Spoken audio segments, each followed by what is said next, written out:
Hey guys, so welcome to Help Screen. Today I'm going to show you how to make your taskbar transparent in Windows. So first thing that you will do is simply go through the start menu at the bottom left and go through the settings. And now from here, go for personalization.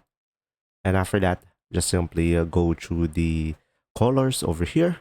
And from here, you will have transparency effects. So guys, this is the closest thing that you could do if you don't want to use third-party apps. And another one, you could also go ahead and go for the taskbar.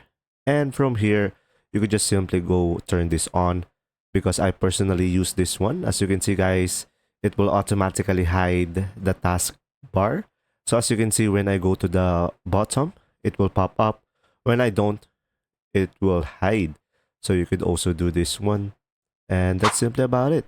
I hope this video helped you understand more. If you do, leave a like and thanks for watching.